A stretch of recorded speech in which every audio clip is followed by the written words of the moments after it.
Well, good morning, everyone. It's a sunny July day in Topeka, Kansas, and it's so great to know that you all are out across the state doing such great work. My name is Ryan Vincent. I'm Executive Director at Kansas Housing Resources Corporation, and I'm honored to spend this next hour with you today to talk about a challenge that we all have as a state, to talk about the good work and partnerships we have going, the resources we have available, and just some exciting initiatives that are ongoing. But the primary focus of this particular session is our Kansas Emergency Rental Assistance, or KERA program. In my years at KHRC, we've done a lot of work across our state and across our communities to address the long-term housing problem. We're in a housing crisis now because of COVID, and we're going to spend a little bit of time talking about that, but we're so thrilled to have these resources available to address the challenges that lay before us. Before I start, I want to make sure that I shout out to some of our stakeholders that are on this call. We have utility companies around the state who have been involved and engaged and interested in serving their clients and our stakeholders. We have units of local government, counties, cities, townships that are interested in how to help their citizens. So I thank you all for your time during your busy schedules. A couple housekeeping items. We will be recording this session. Everyone will be muted, but there will be an opportunity at the end to be sending us questions through the question chat feature on this webinar.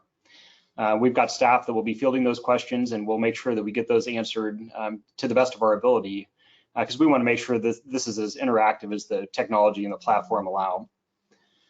Before I jump though into the agenda itself, just a couple of more updates on a couple of things going on at KHRC.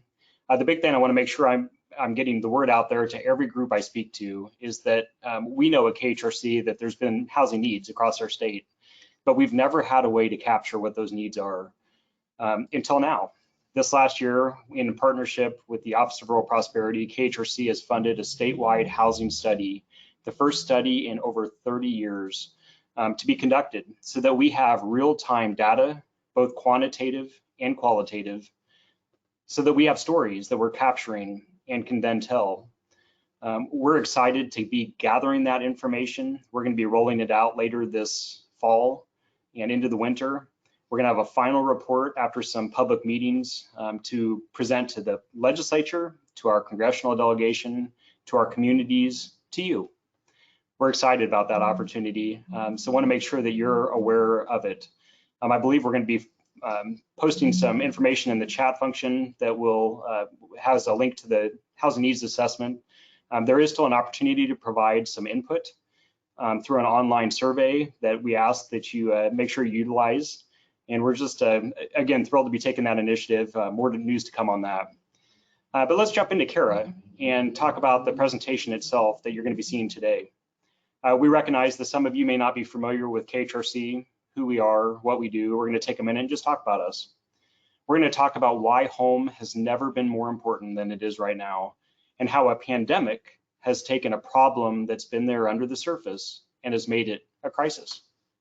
We're going to talk about how our previous Kansas eviction prevention program has served so many Kansans in a time of need, and how we've taken that success and transitioned it into the successful Kansas Emergency Rental Assistance, KERA program. At that part, you're going to be hearing from Lori Fritz, our Director of Quality Assurance, who's going to tell you about KERA. And then after she's given a high-level summary of the program, you're going to hear from Blair Gordon, our Communications Coordinator for KERA, who's going to talk about a toolkit that you can use to present to your stakeholders in your city, county, utility company, so that they're aware of this valuable resource with so much happening in the state with the CDC eviction moratorium about to expire. Finally, we're going to leave you an opportunity for questions through that chat feature that we talked about. And then I'm going to share a quick announcement about an exciting new program that we're launching in addition to KERA at the very end. But before we dive into all of this, I always think it's important that we take just a moment and we talk about home. Yes, we build housing at KHRC. Yes, we administer programs that are so vital to communities, to your organizations. But ultimately, what we do at KHRC is we unlock home. home means so much, and we've got this short video that just helps you understand the importance of home. Sit back and enjoy.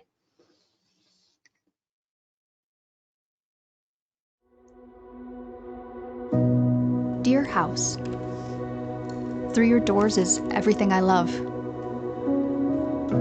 Below your roof is everything I am. Your walls frame my life. Your table is the canvas for my autobiography. Every scratch shares a story. Every meal is a memory. You weren't built brick by brick. You were built moment by moment. In you, we can disagree, but not divide. You give us room for science and silence. Even during the worst, you bring out the best in me. Your purpose is shelter, but you provide me with so much more. Dear home, thank you for the celebrations, for the peace of mind, for the lessons. In you, I have learned, I have loved, I have lived. Kansas Housing Resources Corporation helps Kansans access the safe, affordable housing they need and the dignity they deserve.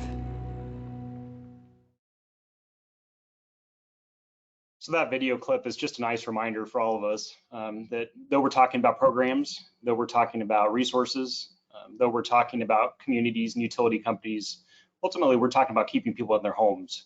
And home has never mattered more than it does right now. So we at KHRC are honored to administer all kinds of programs that help unlock home, particularly our KERA program right now.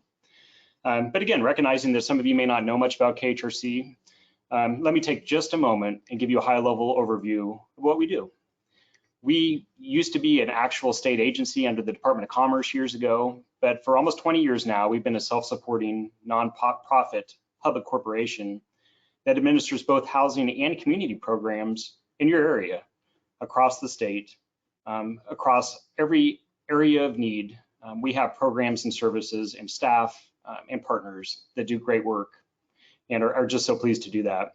Our mission itself is simple. We help Kansans access the safe, affordable housing they need and the dignity they deserve. Each portion of our mission is important, but I always like to highlight dignity because in a time where people are at risk of losing their home, there's stress, there's fear, it's important that we remember as a staff and that you remember as community partners that everyone we're engaging with deserves dignity.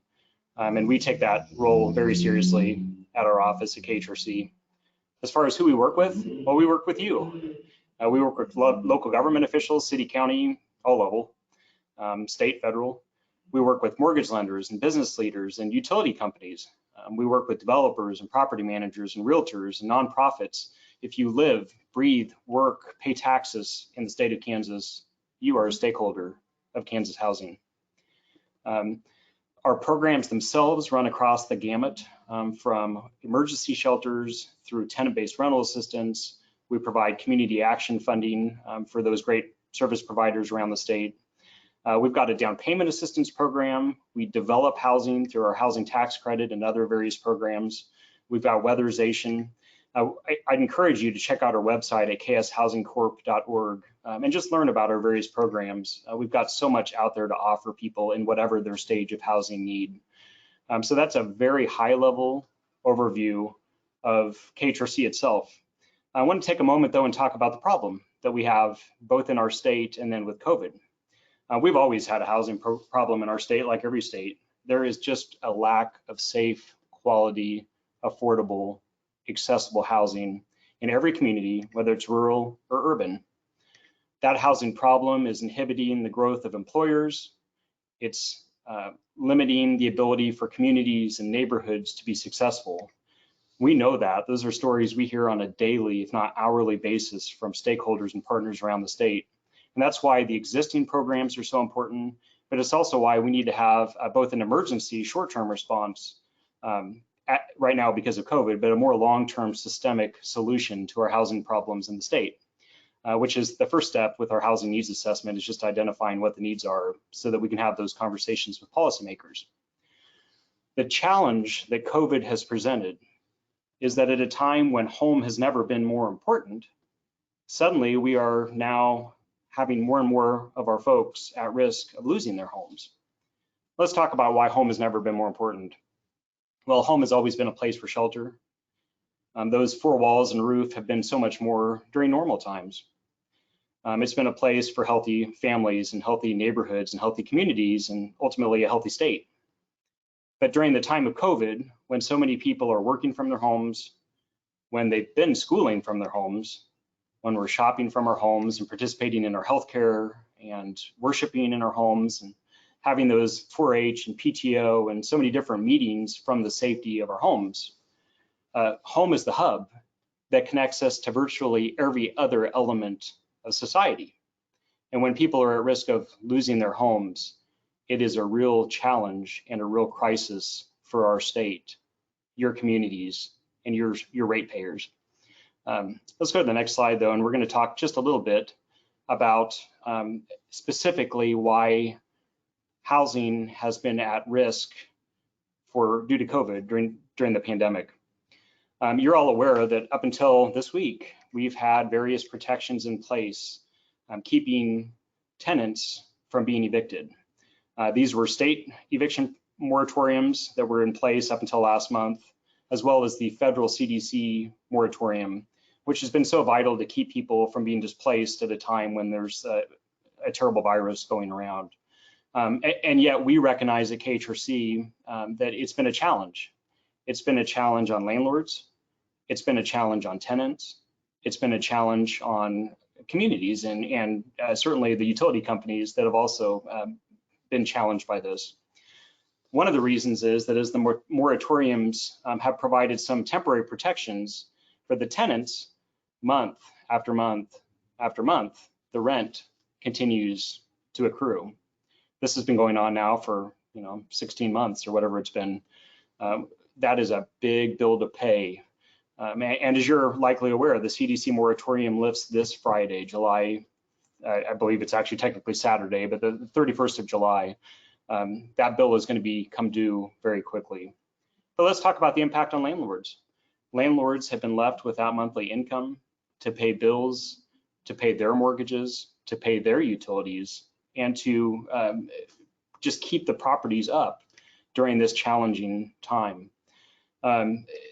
This is a collision course when landlords can't evict, when tenants may not be able to pay rent, and when the bills continue to build up. Now let's go to the next slide though, and we'll get a little bit more specific data here. Approximately a third of our state rent their homes. The numbers have been startling and the projections have been overwhelming.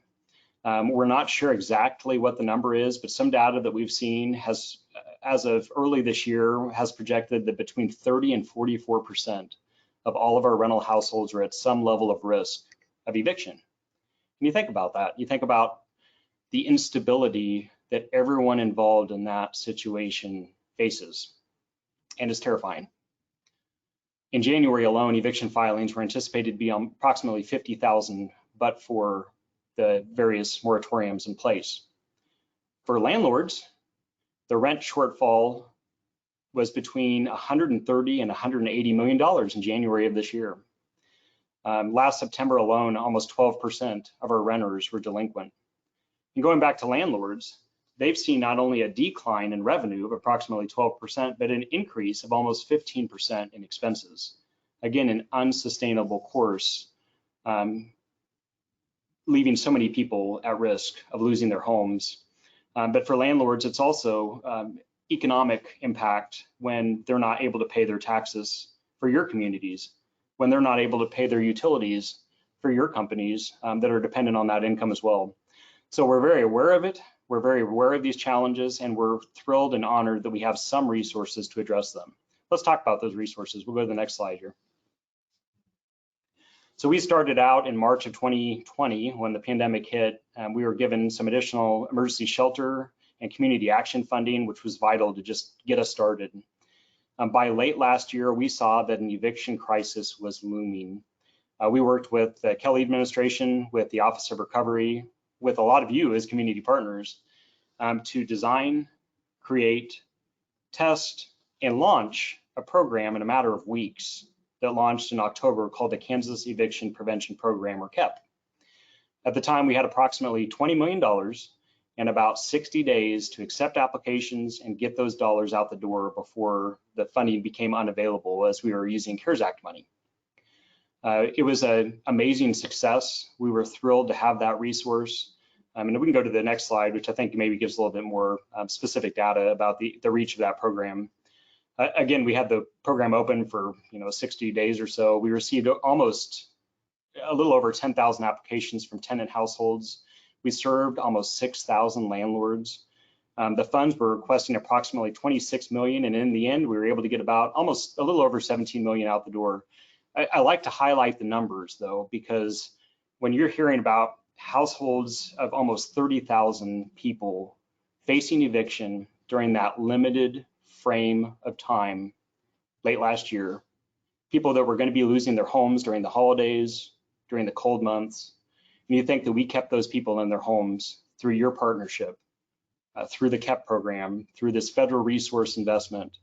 And we're so grateful for it, but that was a brief window of time.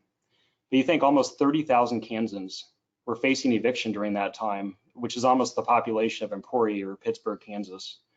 Startling numbers, and that was just a brief window. When we took down that application on December 15th at 11:59 at night, we had 7 families apply for assistance in the last minute. Scary times. And yet we're so grateful we have that resource. Let's go to the next slide. And I can talk till I'm blue in the face, but I think just hearing a couple testimonials from the folks that we serve can mean so much. The last one, I really always just kind of tugs at my heartstrings a little bit is I hear about this homeowner that things were so bad late last year that they didn't even tell their daughter, who was a senior in high school, that they could be evicted during her senior year. They could be on the streets. And you think about that.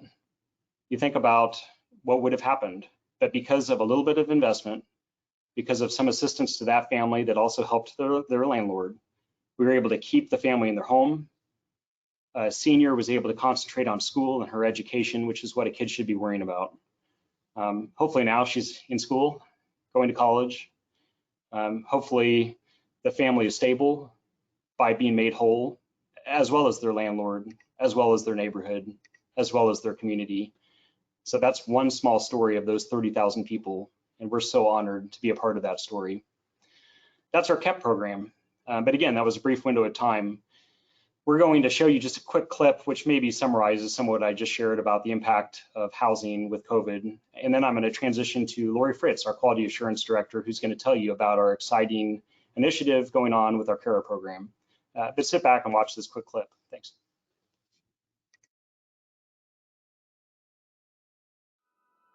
Dear home, thank you for everything you have given us. For the shelter that you provided, which gave space for life lessons. Now, life lessons are coupled with school lessons as bedrooms become classrooms. Housework happens alongside office work because kitchen counters are also desks. And now, community looks a little different. Worship looks a little different. Healthcare looks a little different. But in all, you remain constant. Oh, home, you have provided us shelter. Hey guys, breakfast. But more importantly, you have provided us space for love and for life. Your door opens to introduce us to the adventure that awaits in the evening, and it secures the things that mean everything to us. Each turn of the doorknob is a handshake that reaffirms our commitment to each other. Because right now, home means more.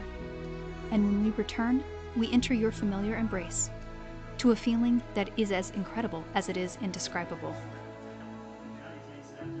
Every Kansan deserves safe, affordable housing. Kansas Housing Resources Corporation is unlocking home.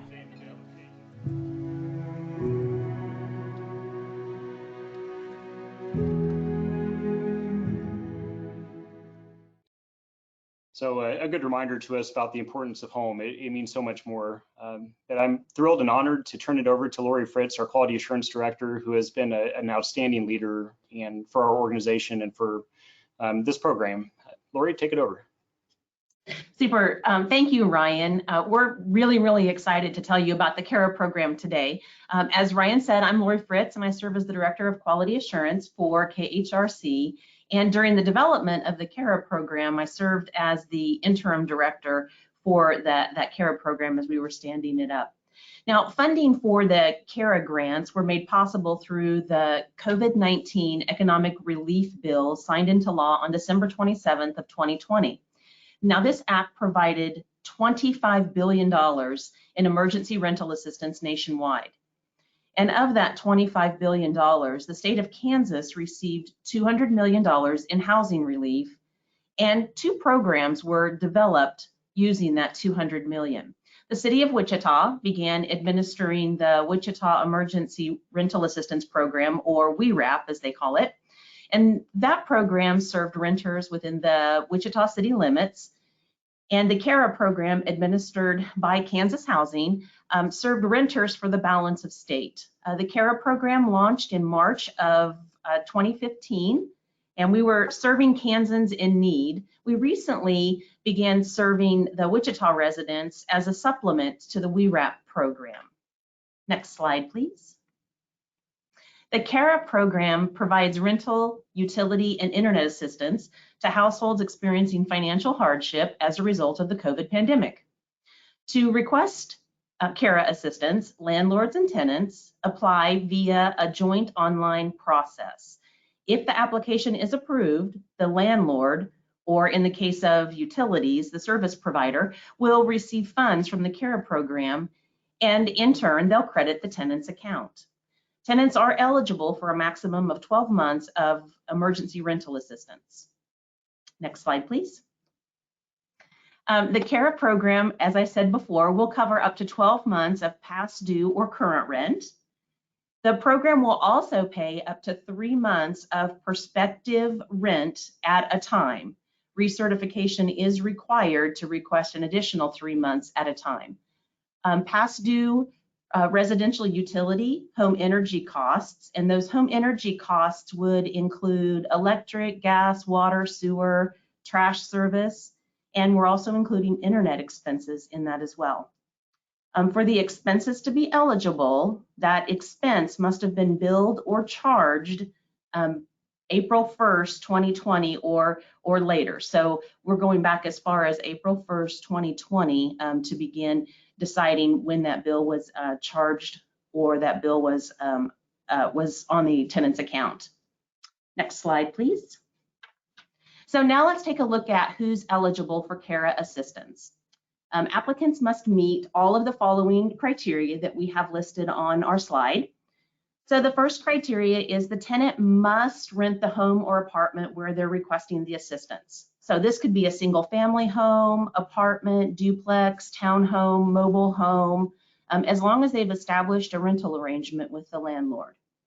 Now, the tenant's household income must not exceed 80% of the area median income for the county where that rented unit is located. We do have an income limit chart available on the KERA website that has in the resource section that you can refer to. And we'll talk a little bit in a minute about the KERA website. At least one member of the tenant household has or is experiencing a documented financial hardship as a result of the COVID pandemic. Now, this hardship could be a loss of employment or a reduction in income that resulted from the pandemic. We also are requiring that at least one household member must be able to document a risk of homelessness or housing instability, meaning the household is uncertain where they will stay or may become homeless without that housing assistance. Now, this requirement could be demonstrated with a past due rent or utility notice or an eviction notice. And finally, the tenant must provide a valid proof of identification, such as a current driver's license or a state-issued ID. Next slide, please. So now let's look, how do you apply for KERA assistance? So the landlord completes an online certification and provides the necessary information for our team to be able to process that automatic payment to the landlord. Next, the tenant is going to submit their online application requesting the assistance, and they'll be asked to provide all those documents to verify eligibility that we talked about on the previous slide. After the application is processed, the landlord and tenant will be notified, and the payment will be automatically deposited into the landlord, or in the case of internet or utilities, the service provider's account. Next slide, please. We're going to look really quick at the KERA webpage. So if you can open, yep, so Blair, thank you, Blair. We can access the KERA webpage from our Kansas Housing website. So hey, Blair, can you scroll all the way to the top real quick? I wanted to talk about, if you look at the orange bar across the top of the screen, you'll see that dark blue apply now or log in for the KERA program. If applicants or landlords will click that button, it'll take them automatically to the KERA application or the landlord certification page. So that's where they can go directly from our website to the KERA application. And then from the home page of the KS Housing Corp, there is a tab along the front of that page that does say Kansas Emergency Rental Assistance. Once you click on that tab, I think, is Blair going to show us real quick? Yep, right there. So if we go from that, it'll bring you to the kind of the home page, the landing page for the Kansas Emergency Rental Assistance. As we scroll down on that page, you'll see we talk about the need, which we have discovered is great here in Kansas. It talks about the audience served, gives us the funding sources. It does give us a little program description, and if you continue to scroll down, so the metrics. Each week we're making another payment, another big payment every week, and so our KERA metrics are being updated every week as the program continues to move on. If you continue to scroll down, you'll start to find the eligibility criteria, application process, and those are the items that we just went over on the previous slides. Talks about what does the assistance cover. If you keep going, partner search. I have another slide coming up that talks about the partner search, but I wanted to talk about how our team is really depending on those amazing community action agencies to assist us during this process. And if you click the search now button, which you don't have to do that, Blair. Oh, there you go, you did. So go ahead. And if you go down and search, this will give you access by county to our community action agencies, which are huge partners with us in this endeavor to get all this rental assistance out. So it's amazing that we have all those community action agencies. Let's see, can you go back? Oh, good job, Blair. So now you get down to the resources, and there's a whole bunch of resources. This is where earlier I referenced the income limits. You'll find the income limits here. You'll find the frequently asked questions. There's program flyers, guidance, all sorts of links from all of those resources that you can find there. If you scroll down just a little bit further, Blair, you will see that we've also linked KERA in the news. So if you're interested in any news articles that have been published about the KERA program, you can link to those. And then at the very bottom of the page, there is, it does give you our contact email, as well as that yellow click here for fraud and abuse. We do have a way that the public can report any program fraud or abuse they suspect. And that goes directly, once that form is filled out, it goes directly to our team. So I think that's a pretty full web page. I hope you guys can access that and find that really useful. If you go to the next slide, Blair, we're going to talk about a few of the KERA benchmarks. So far, the program has received over 9,000 applications that we can process. Our team is currently processing about 3,000 of those applications, and another 3,300 have already been processed and put through the payment process. The program's paid over $18 million. We continue to make weekly payments, and with many new programs, the payments started off small, but now we're really seeing that payment snowball start. It continues to grow each week, and we're really excited. I have the team bring me a little piece of paper every week that tells me this is how much we're paying this week, so we can all have a great celebration, just being so happy that we've been able to get some additional funds out the door. In fact, I spoke with one of our KERA finance team members today, and she said she just approved an application for $16,000. That includes rent, utilities, internet. Now, not all of the requests are that large, but you can see the need is great, and we're just thrilled that this program is here to help all of our fellow Kansans who are in need. If you can go to the next slide, Blair. Great. We wanted to share a couple of testimonials with you as well that have been provided by the KERA applicants. As the program was ramping up, our team members worked hard to communicate with the applicants and walk them through the process.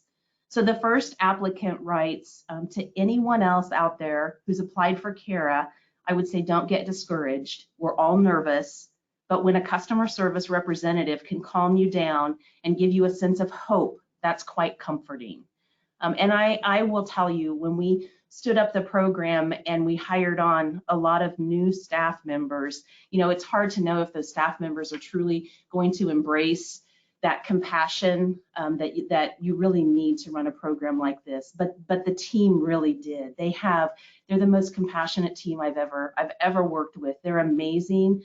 They care about these Kansans who are in need and truly want to help. The next testimonial, the next applicant talks about losing her job during COVID, wasn't eligible for unemployment. On top of that, she had some health concerns that she had to worry about as well. And the KERA assistance provided them just what they needed in a difficult time. So this assistance can help many Kansans recover from the effects of the pandemic. And again, like I've said a lot, we're very excited to have this program. If you'll slip to the next slide, Blair.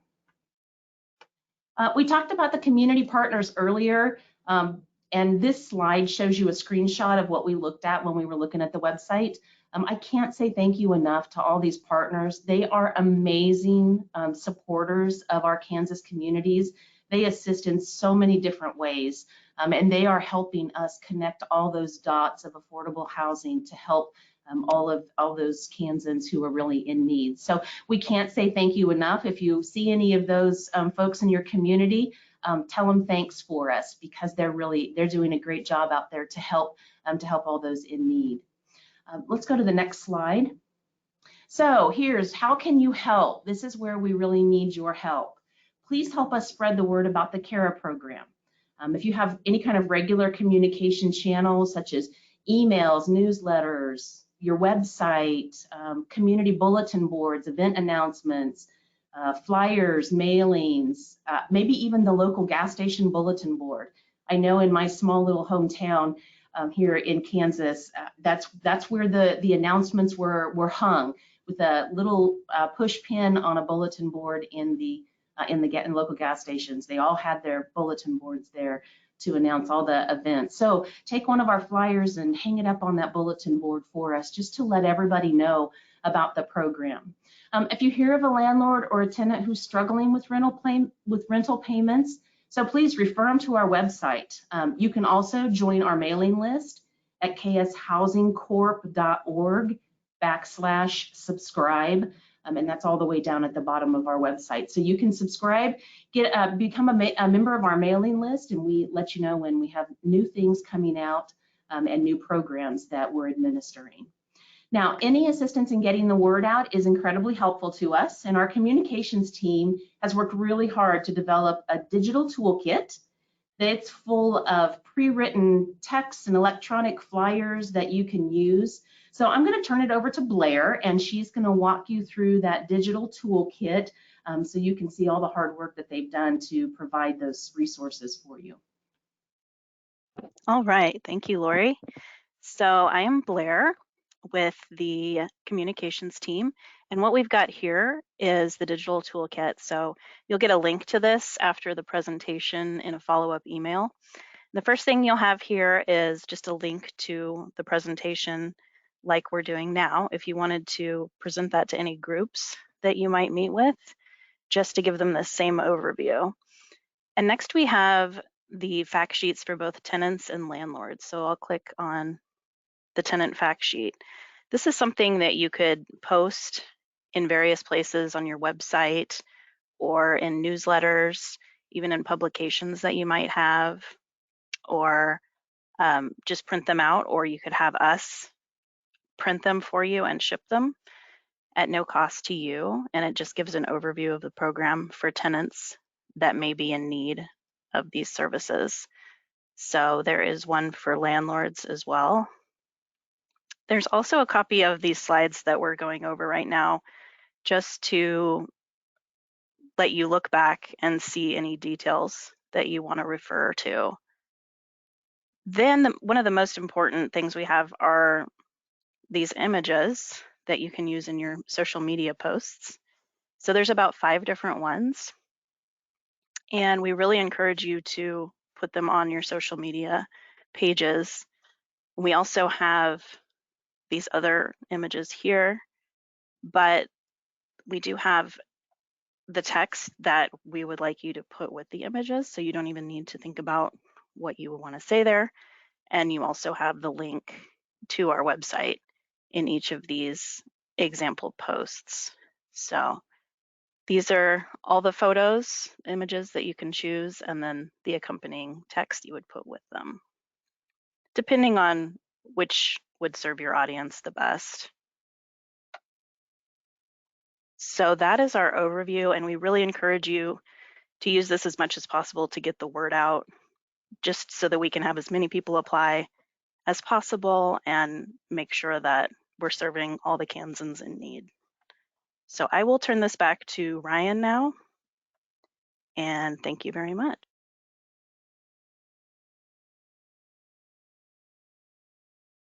Well, thanks so much to Blair as well as Lori for that great overview of both the KERA program itself and the certainly the toolkit that we want to make sure that you're aware of, that you're sharing with your ratepayers or community members.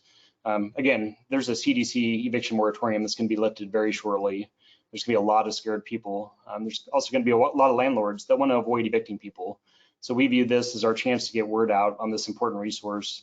We're going to play a quick clip of a video about specific to our KERA program, and then we will, I think Lori's going to join me. We're going to take some of your questions.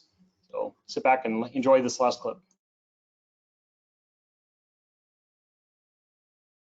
Nothing can be more frightening than to be unsure of where you're going to lay your head at night. KERA stands for Kansas Emergency Rental Assistance. A eligible household can receive up to 12 months of rental assistance and home energy costs. It was a big burden lifted, like, okay, I can do this. This is a COVID-related hardship, so if you find yourself in that position, I would encourage you to apply. For more information, go to kshousingcorp.org. Every Kansan deserves to have a stable home.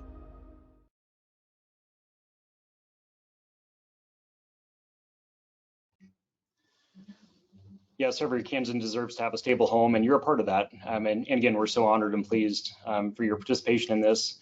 I want to take a minute, though, and just talk about some questions that you may have. There's certainly a long-term chance to ask questions. There's our contact information for our KERA staff.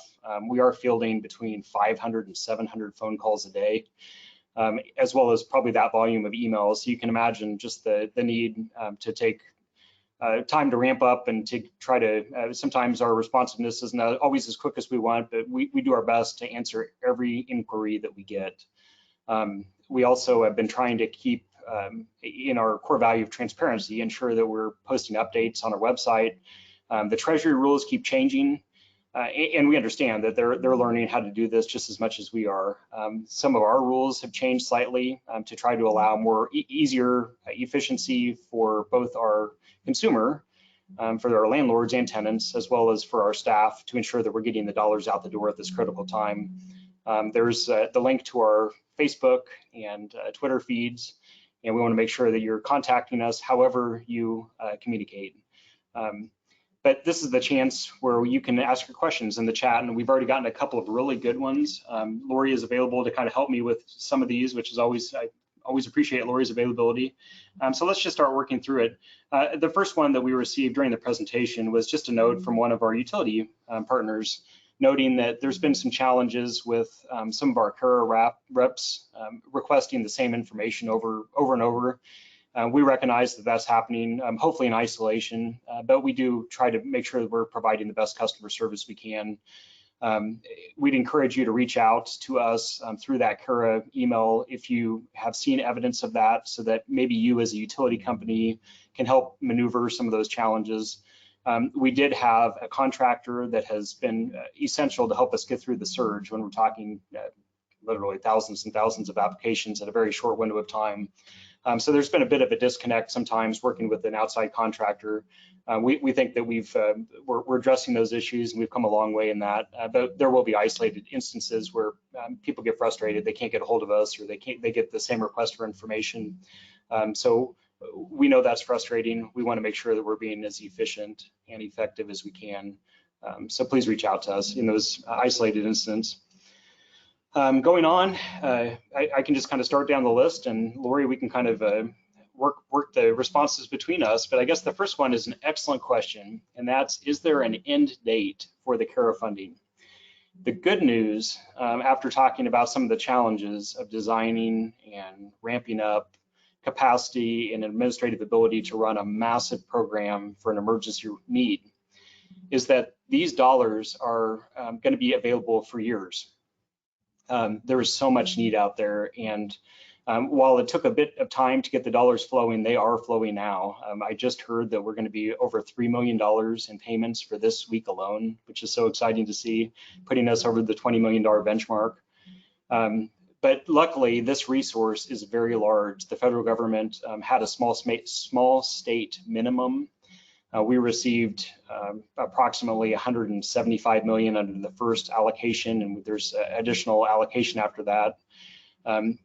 That's a lot of money, and we don't know what the need is exactly out there, but we know it's large. So we're going to take it a day at a time. We're going to get those applications that we get funded.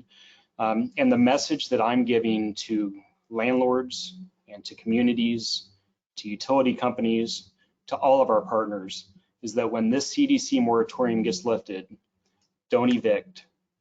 Wait your time to get the money, because we want to make landlords whole just as much as we do tenants.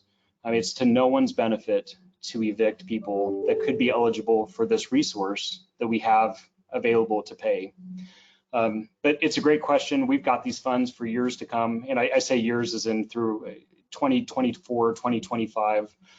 We are not going to run out of this resource. It's not like the KEP program that we have a very finite amount of money and a finite amount of time to spend. But great question. We appreciate you bringing that up. Next question, is there an option out there for homeowners to apply for assistance too, or just renters? And somebody must be reading my mind, and I think I'm going to actually save that question for my little announcement that I'm going to give at the end of our questions. But stay tuned, because we've got some exciting information to share on that front. Next question is, what is the turnaround time frame for getting approved and seeing funds being paid out?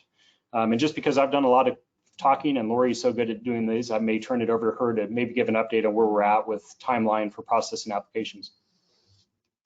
Sure, thanks Ryan. Thanks Ryan for that. Thanks for giving me the hard ones too.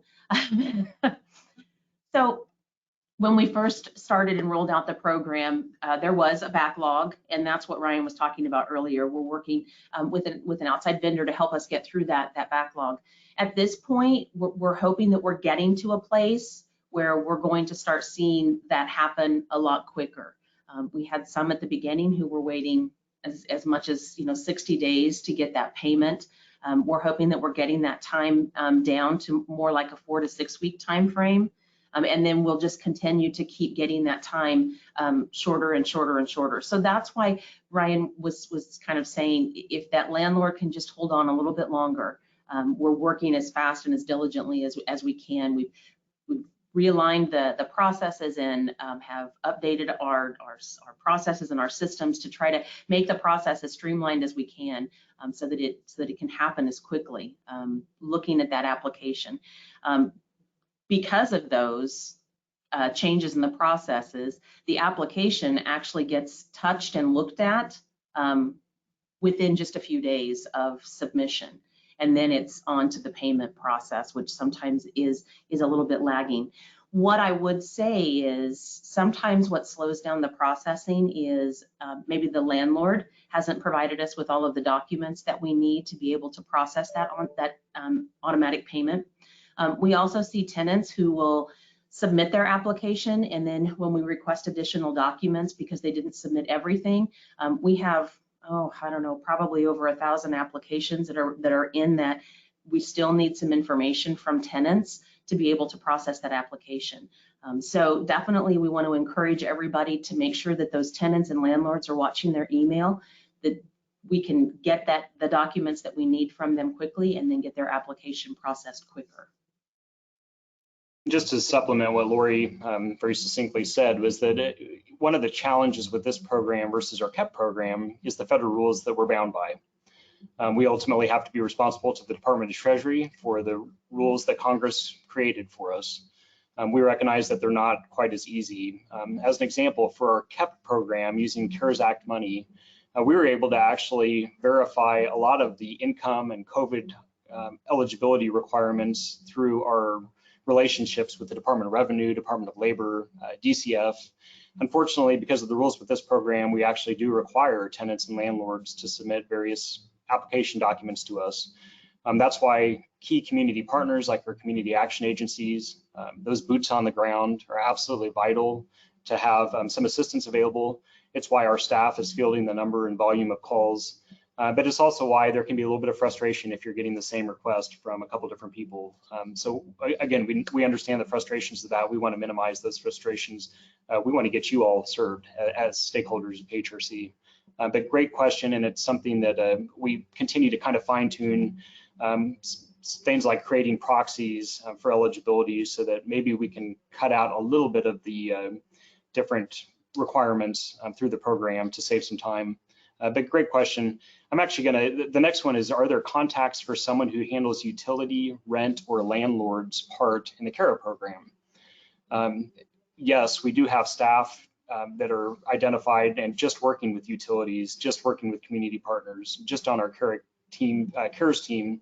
Lori, I may defer to you on whether how we've been handling that. I believe we're still funneling everyone through that KERA email address, but you can confirm that.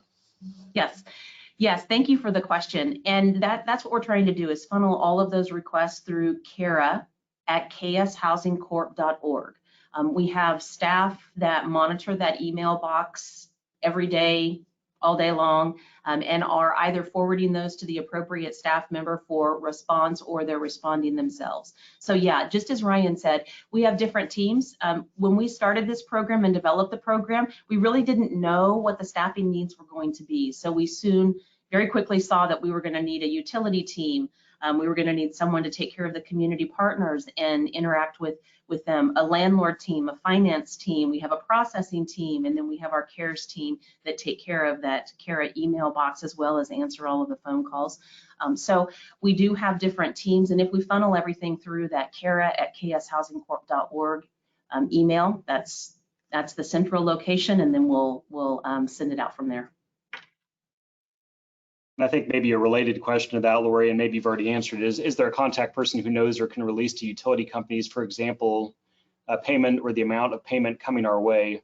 And I do think our utilities team is having those direct conversations with our utility partners. But again, going through that initial step of the KERA email address can get those contacts so that the utility companies ultimately have a person that's responsible for a particular area, correct? Yes, that is correct. And our utilities team has been doing that. So they've been reaching out to all the different utility providers, be it the very large ones, or more of the municipally owned companies. So definitely, if you are part of our utility family and haven't been contacted by one of our KERA staff, please shoot us an email at that KERA at kshousingcorp.org, and we would be thrilled to partner with you with this program. So if you just send an email there, we'll get it to the right utility partner, and they'll be in touch with you quickly to provide you what information you need. So yeah. Thanks, Lori. Just continuing down our questions, and these are great questions. Keep them coming. If someone has received help but didn't use all of the money allowed, a family, can they submit a new application? And Lori, do you want to field that one as well? You're doing great. Right, yes. So for the KEP program, we did have a maximum award amount. The KERA program doesn't have a maximum award amount. However, it does have a maximum on the amount of months we can provide assistance. So currently we can provide assistance for 12 months. And if the family is still in a position where their housing isn't stable, we can provide an additional 3 months. So that would give us up to 15 months. So if the family has already put in an application, we've paid the past due amounts, and we paid forward 3 months, and they're ready for another 3 months, then they can recertify. Now, with the recertification piece, we're working that out with our software provider. Once that process is complete and we have the recertification, in a sense, button available where people can recertify, we'll send a blast email out to all the parties to make sure that everybody knows they can now recertify in the system. But yes, there will be a recertification ability for them to request additional months of assistance. And the other thing that I don't know if it's in one of the questions or not, but I'll put a plug in real quick. If everybody's in a different position. So there are times when we have applicants who their rent is paid up, but their utilities are behind. So they can request just assistance for utilities. They can request just assistance for internet. They do have to meet all of the criteria. So they have to be a renter. They have to provide us with all of the information that we request to qualify the household. But if they say don't have rental arrears, but do have other needs, utilities or internet, we can pay that without paying rental arrears. So that's always an option available as well. Great information, Lori, and we'll continue down these excellent questions. I heard that payment was automatically deposited to the utility, internet, and/or landlord. How does that work for us for utilities if we did not sign up for ACH? How will the person who got accepted know what amount is going to who and what? Okay, great question, great question. So I would encourage you with that specific question to certainly email into the KERA at kshousingcorp.org so that our utilities team can have a conversation with you. But on a bigger picture, bigger scope, what is happening is once the payment is made, then the landlord is notified that the payment has been made, as well as the tenant is notified as well. We've worked out arrangements with different utility providers to provide them a list of, here is the payment and it goes for these tenants, and this is how much we paid for that tenant. So if you have specific needs or specific things that you're looking for, let's start that conversation with our utility team, and then we'll get you hooked up with our finance team as well, who can assist you with different types of needs that you have to notify. But we won't just send you a check, or we won't just do, well, we don't do checks, but we won't just deposit the money into your account without letting you know who it's for. So, Lori, you're good at this. I tell you, I liked the old car talk show where the stump the chump, and I'm the chump, and luckily you're here to help me answer some of these great questions. We're going to continue down our line of questions here just to make sure we're answering any of them. It looked like we may have an individual having a challenge getting the toolkit to work. So I guess hopefully our communications team can follow up with the individual and get that worked out as well. Next question, though, is another utility specific one. Can utilities be funded for future costs? We had a payment for a customer, but by the time the payment was received, they still had 2 past due bills. Thoughts on that, Lori? So when we developed the program, we tried really hard to figure out a way that we could pay future utilities. It's really hard to try to determine what that future need is going to be. So at this point, we're just paying the past due utilities. Now, what I will say is if you are a utility provider and you received a payment on behalf of a tenant and it doesn't equal what their past due amount was, I'd ask you to reach out to us, let us know, and we'll take a look at that account again. It's possible just in the processing that maybe another month was charged on. It's hard to say what happened, but definitely reach out to us and let us know about that specific tenant, and we'll be glad to take a look at that again. And if additional funds are needed, we can certainly make corrections and get additional funds to you. Thank you, Lori. Going down our list here, our next question is, do they have to have a Kansas ID, which I assume is related to citizenship? Sure. So yeah, so that's what we're asking. We're asking for some proof of identification. And in our guidelines, we have a whole list. I just gave a couple of them: a current Kansas ID or a state issued ID. We would take a passport. We would take some type of federal, state, city mailing that kind of shows, yep, that's the tenant and that's the address in which they live. So we have several different options of different types of identification that we'll take as well. Utility statements. So there's a long list. Lori, the next one is an excellent question, one that I think we've really had some internal discussions about. What happens if there's an individual who is not delinquent on payments, rent, utilities, whatever, but is not doing things like eating in order to put all the funds towards maintaining utilities and rent? Would they still qualify because they are at risk? And that is a tough one to answer. I'll say before, and certainly would welcome Lori's thoughts, but luckily, as the state housing agency, we have a number of different programs and resources available to help connect people so that they, if they're not eligible for a particular program under some of those stringent federal rules, we do have resources because we do want to holistically address their needs.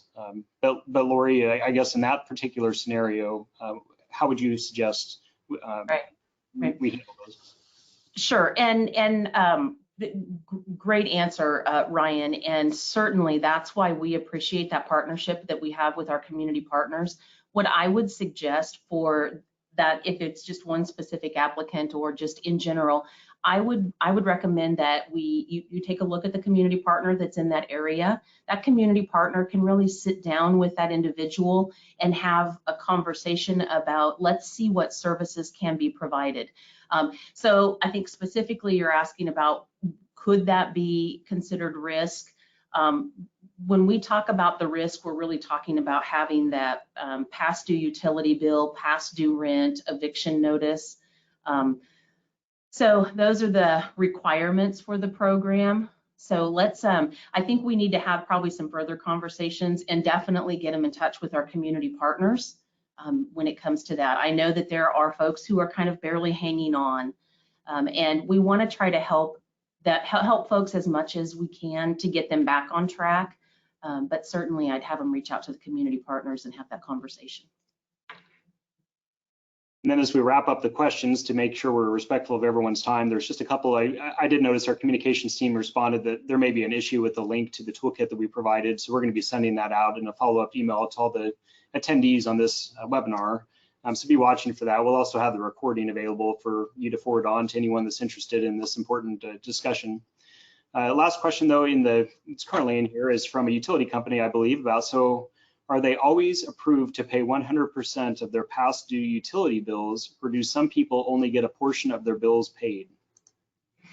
Great question. So when I talked about the requirements of the program, this KERA program will only allow us to pay arrears back as far as April 1st. So if the individual has utility bills that were accrued before April 1st, unfortunately, the KERA program can't pay for those expenses. We can pay everything from April 1st, and that's what our utilities team is doing to process. They're really looking at those utility bills to say, how much can we pay? And I know, as Ryan said earlier in one of the questions when it talked about, is there an end date?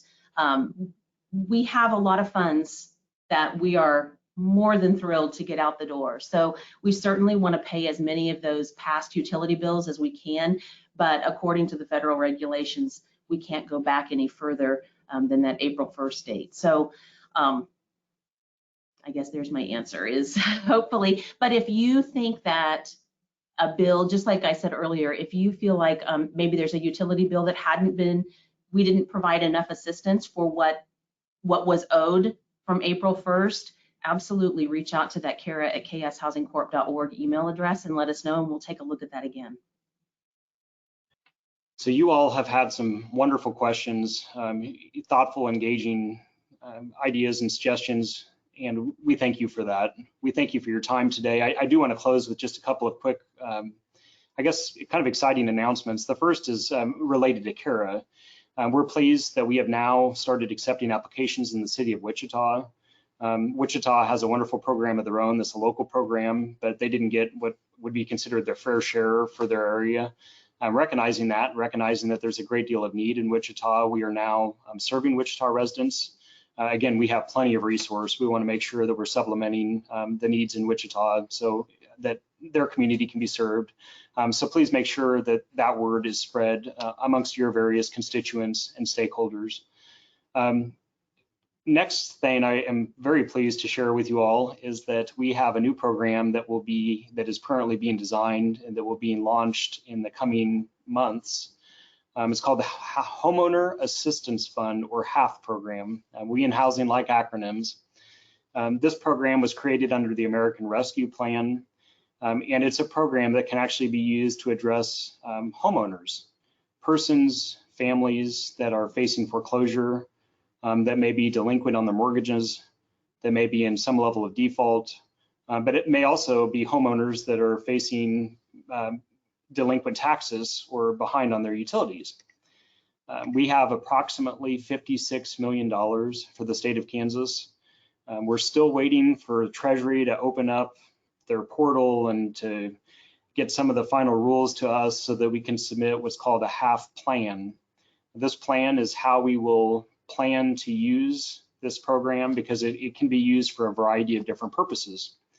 I share this now because it's important that not only are you aware of this important resource, but we also have your engagement, your input, your guidance on how we craft the plan so that ultimately your constituents, your community's needs are met.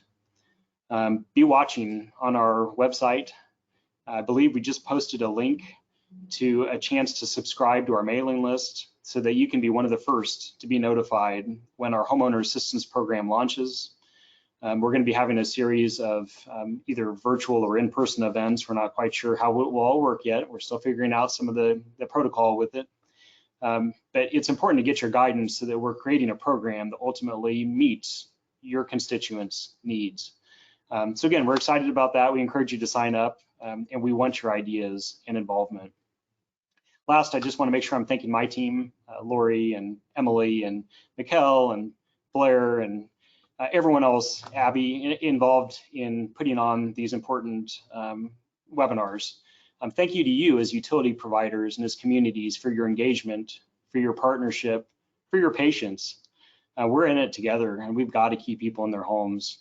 Again, closing note, when that CDC moratorium gets lifted and you're hearing from stakeholders, landlords about what to do, please encourage them not to evict. Encourage those tenants and landlords to apply for our KERA program. This is your chance to make your community members, your ratepayers, whole. We want to help. We've got the resource. We just need you and your partnership. Thank you. Stay engaged. Stay well. Stay safe. Have a good day.